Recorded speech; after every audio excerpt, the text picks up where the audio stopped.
Hello students, welcome back to Coslogs. So हमारे इस channel पे एक क्विक लर्निंग सीरीज चल रही है जिसमें I am covering basic topics of maths and science. So आज उसी सीरीज में आगे बढ़ते हैं. हमारा आज का टॉपिक है प्रपोर्शन. मैथ्स का टॉपिक है ये एंड क्लास 8th 9th में रहता है ये and it's a very important topic. ये डेली लाइफ में भी बहुत यूज़फुल है. सो प्रपोर्शंस दो टाइप के होते हैं, डायरेक्ट एंड इनवर्स. ओके, इसको कुछ एग्जांपल्स से देख लेते हैं कि डायरेक्ट और इनवर्स प्रपोर्शन कैसे हम रिकग्नाइज करेंगे सो दैट कि हम उसको क्वेश्चन में अप्लाई कर पाएँ. लाइक जैसे मैंने यहाँ पे कुछ एग्जांपल्स लिए हुए हैं. नंबर ऑफ आइटम्स और उनकी कॉस्ट. तो अगर आप एक चीज़ को इंक्रीज करते हैं तो दूसरा पैरामीटर भी इंक्रीज होगा. जैसे कि नंबर ऑफ आइटम्स अगर मैंने इंक्रीज किए, सपोज मैं पहले 10 परचेज कर रहा था, अब मैं 20 परचेज कर रहा हूँ, तो जो मेरी टोटल कॉस्ट है वो भी इंक्रीज हो जाएगी. So it's an example of direct proportion. अब एक और मैंने सिंपल एग्जांपल लिया हुआ है. जैसे हम अपनी स्टडीज़ में हार्ड वर्क को इंक्रीज करते हैं तो जो हमारा रिजल्ट है या जो हमारा स्कोर है वो भी क्या हो जाएगा, इंक्रीज हो जाएगा. इसी में अगर आप हार्ड वर्क लेसर रखते हैं या फिर आपकी जो एफर्ट्स हैं वो आप कम कर देते हैं तो आपका रिजल्ट भी क्या हो जाएगा, कम. सो डायरेक्ट प्रोपोर्शन में क्या होता है, one parameter is increasing, other is also increasing and vice versa. Now अब ये हमारे कुछ एग्जांपल्स हैं इनवर्स प्रोपोर्शन के. इनवर्स प्रोपोर्शन में जैसे मैंने एक एग्जांपल लिया हुआ है कि हम कोई जर्नी कर रहे हैं और उसमें हमारा स्पीड एक पैरामीटर है और जो टोटल टाइम टेकन है वो एक पैरामीटर है. तो अगर हमने स्पीड को इंक्रीज कर दिया तो टोटल टाइम टेकन क्या हो जाएगा, डिक्रीज हो जाएगा. मतलब इंक्रीज पे डिक्रीज मिल रहा है. अगर हमने स्पीड को डिक्रीज कर दिया तो टाइम टेकन क्या हो जाएगा, ज़्यादा हो जाएगा. तो this is example of inverse proportion. कोई वर्क है उसको कंप्लीट करने में जो डेज लग रहे हैं एंड उसमें नंबर ऑफ मैन जो हमने वहाँ पे लगाए हुए हैं. सो अगर आप नंबर ऑफ मैन को इंक्रीज कर देते हो तो डेज लेसर हो जाएंगे, कम दिनों में काम कंप्लीट हो जाएगा. लेकिन अगर आप नंबर ऑफ मैन कम कर देते हो तो फिर डेज ज़्यादा लगेंगे. So these were some examples of inverse proportion and these two are example of direct proportion. Direct में क्या होगा, एक पैरामीटर इंक्रीज होगा दूसरा भी इंक्रीज होगा. इनवर्स में एक इंक्रीज होने से दूसरा डिक्रीज हो जाता है. अब इसके कुछ अच्छे अच्छे क्वेश्चंस हैं, कुछ इंपॉर्टेंट क्वेश्चंस हैं जो यूजुअली एग्जाम्स में आते हैं. तो उनको हम लोग एक एक करके डिस्कस कर लेते हैं और उनको बनाने का एक इजी टेक्निक देख लेते हैं. जैसे हमारा एक ये क्वेश्चन है, 36 men can do a piece of work in 7 days. मतलब यहाँ पे men है और days हैं. तो 36 men ने 7 days में कर लिया. How many man will do the same work in 42 days. मतलब अब मुझे यहाँ पे कितने मैन लगा दूँ मैं कि मेरा वर्क 42 days में जाके कंप्लीट हो. अब जैसा कि मुझे क्लियर है अभी प्रीवियस एग्जांपल से कि ये वाला जो एक क्वेश्चन है ये किसका क्वेश्चन है, इनवर्स का क्वेश्चन है. सो अगर हम इसको एक सिंपल प्रपोर्शन में लिखे तो ये कैसा आएगा, 36:x. देन 36 का कितना था, 7 था और यहाँ पे 42. ओके, तो ये हमारा मैन हो गया और ये हमारा डेज हो गया. लेकिन क्योंकि ये इनवर्स प्रोपोर्शन का क्वेश्चन है तो हम लोग इसको स्विच कर देते हैं प्लेसेस को. तो ये हमारा न्यू क्या आ गया, कुछ इस टाइप का आ गया. ना इसको अब अपन सॉल्व करेंगे तो 36/x इज इक्वल टू 42/7 या फिर x is equals to 36/6. So we got 6. So इसका आंसर क्या आएगा हमारे पास, 6 men. 6 men will do the same work in 42 days. So यहाँ पे क्या हुआ, सबसे पहले 36 men जब थे तो उस केस में 7 days में वर्क कंप्लीट हो रहा था. अब हमने नंबर ऑफ डेज को क्या कर दिया, इंक्रीज कर दिया. तो हमारे यहाँ पे जो नंबर ऑफ मैन है वो क्या हो गए, कम हो गए. अब वो काम 6 men ही कंप्लीट कर लेंगे. अब हमारा नेक्स्ट क्वेश्चन है, इन अ fort 150 men had provisions for 45 days, मतलब 150 men का जो फूड था वो 45 डेज के लिए अवेलेबल था. After 10 days 25 men left the fort, मतलब 10 डेज बाद क्या होता है? After 10 days. तो अगर हम आफ्टर 10 डेज की बात करें तो हमारे पास 150 लोगों के लिए स्टिल फूड अवेलेबल है. 35 डेज का 150 लोगों का फूड अवेलेबल है हमारे पास क्वेश्चन के अकॉर्डिंग. अब इसमें क्या बोला है? आफ्टर 10 डेज अगर 25 मैन चले जाते हैं, मतलब 150 में से 25 मैन चले गए, तो अब कितने बचे हमारे पास? 125 मैन. तो ये पूछा गया है कि 125 मैन अगर हैं तो कितने डेज तक फूड लास्ट करेगा. सो इसमें भी हम वैसे ही करते हैं. सबसे पहले मैन, देन हेयर डेज. तो 150 मैन एंड 125 मैन. 150 का कितना दिया हुआ था हमें यहाँ पे? 35:x.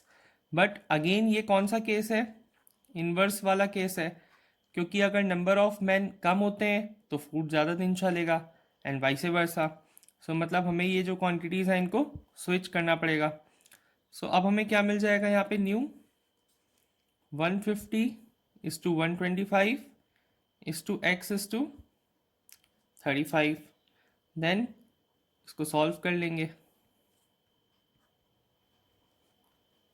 सो यहाँ से हमारे पास क्या आ जाएगा? 150 × 35 अपॉन 125. इसको 5 से कर लेते हैं. देन ये 6 जा हो जाएगा, तो 7 6 जा 42. सो 42 डेज. मतलब यहाँ पे अब जो फूड है वो 125 लोगों के लिए 42 डेज तक चलेगा. तो हम यहाँ पे देख सकते हैं कि जो नंबर ऑफ मैन हैं वो कम हुए हैं, तो फूड 42 डेज मतलब इंक्रीज हो गया है. नाउ इसमें एक कंडीशन है या एक चीज़ समझने वाली है कि हमको एक कंडीशन इसमें कंफ्यूज करने के लिए दी होती है. जैसे हमें दिया हुआ था कि 150 man had provisions for 45 days after 10 days. तो जैसे कि यहाँ पे 45 डेज वाला जो पार्ट है ये एक कन्फ्यूजन के लिए ही है, क्योंकि हम यहाँ पे सीधे आफ्टर 10 डेज से ही क्वेश्चन बनाना स्टार्ट करेंगे. क्योंकि आफ्टर 10 डेज क्या होगा? जो फूड है वो 150 लोगों के लिए अवेलेबल होगा. फिर उसी पे हमसे पूछा भी गया है, तो हम उसी पर्टिकुलर कंडीशन को लेकर के अपने प्रपोर्शन में लाएंगे. तो हमने 150 का 35 वाला कंडीशन लेके चले थे. 45 वाले से हमें कंफ्यूज नहीं होना है. सो अब नेक्स्ट क्वेश्चन है, a fort had provision for 450 soldiers for 40 days. मतलब अगर 450 सोल्जर्स हैं तो food was there for 40 days. Now इसमें फिर से वही वो कन्फ्यूजन वाली एक कंडीशन आती है जो हमें सिर्फ कंफ्यूज करने के लिए दी रहती है. अब आफ्टर 10 डेज की बात हो रही है, तो हम क्या करते हैं? अपने इस डेटा को आफ्टर 10 डेज पे स्केल कर लेते हैं. तो अगर 450 सोल्जर्स हैं तो कितने डेज के लिए फूड अवेलेबल है? 30 डेज के लिए फूड हमारे पास अवेलेबल है. नाउ अब क्वेश्चन में क्या बोला गया है? 90 मोर सोल्जर्स केम, मतलब 90 सोल्जर्स और आ गए हैं, और डेज हमें निकालना है कि अब कितने डेज जो हमारा प्रोविजन है वो लास्ट करेगा.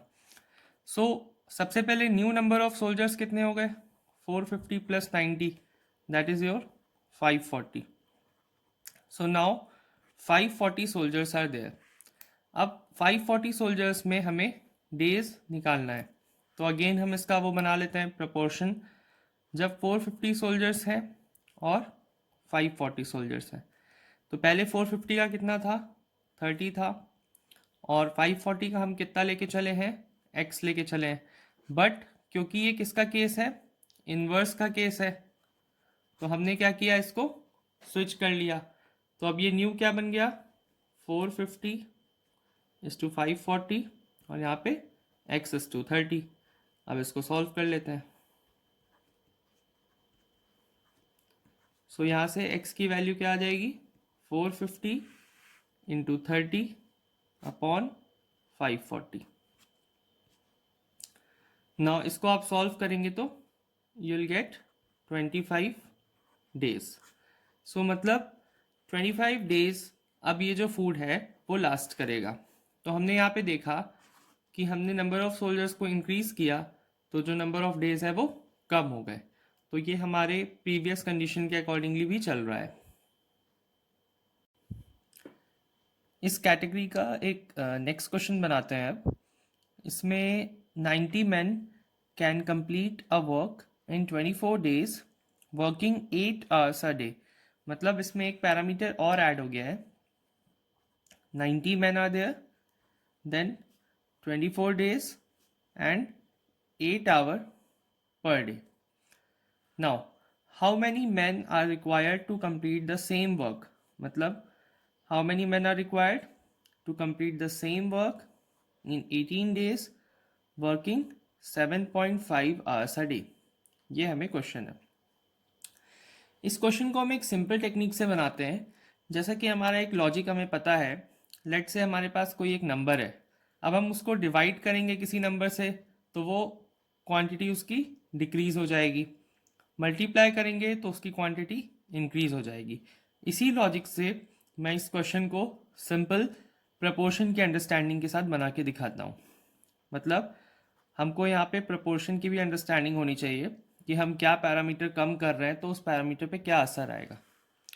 प्रैक्टिकली देख लेते हैं, इसको अच्छे से समझ में आ जाएगा। सबसे पहले यहाँ पे हम क्या चीज़ से स्टार्ट करते हैं, डेज से। बीच में हम रख लेते हैं आवर पर डे, देन यहाँ पे हम रख लेते हैं मैन। जो चीज़ हमें यहाँ पे निकालनी होती है, जैसे यहाँ पे मैन आस्ट है तो आप मैन यहाँ पे लेंगे।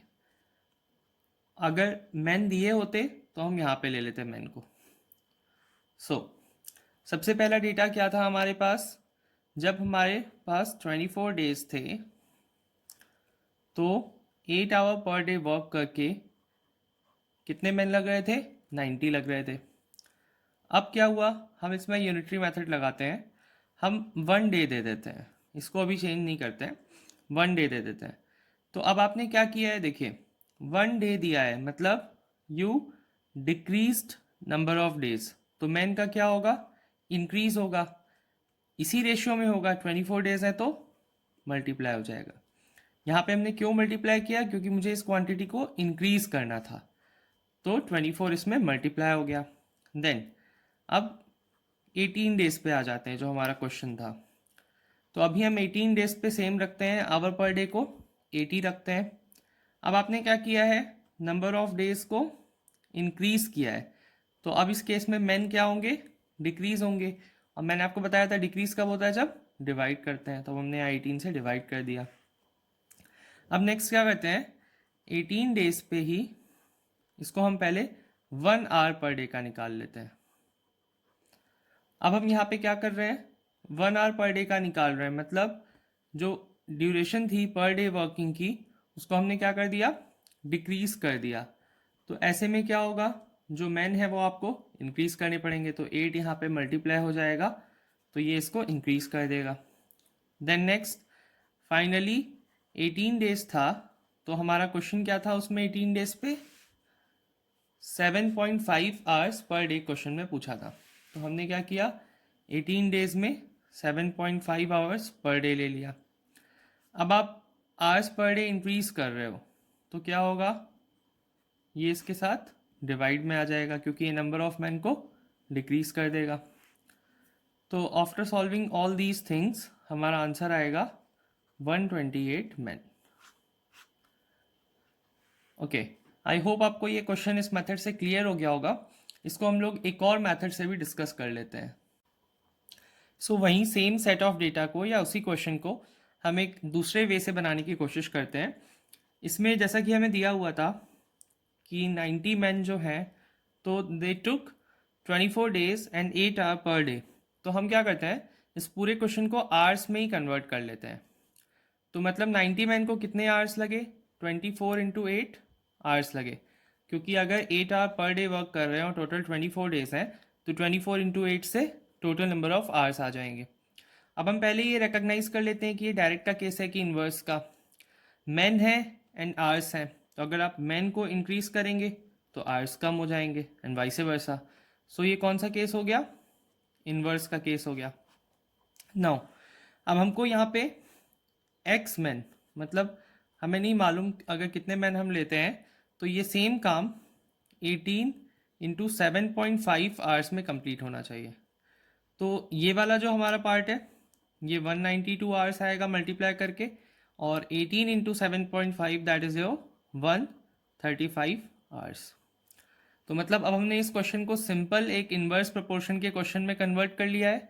अब जैसे हम लोग शुरू से बनाते आए थे वैसे ही बना लेते हैं। 90 is to x is to 90 का कितना था 192 इज टू 135, लेकिन क्योंकि ये इन्वर्स है तो हम क्या करते हैं यहाँ पे इसको स्विच कर लेते हैं। तो this will be 90 is to x is to 135 is to 192. Now on solving this, 90 upon x is equals to 135 upon 192.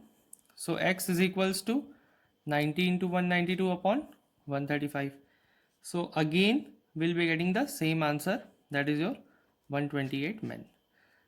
So ये एक बहुत इंपॉर्टेंट क्वेश्चन था इस कैटेगरी का, एंड इस सीरीज में हम लोग आगे ऐसी ऐसी और बहुत सारी ट्रिक्स को डिस्कस करेंगे। आई होप आपको ये अच्छे से क्लियर हो गया होगा, and if you have any doubt you can write in comment section below, and please share the video also.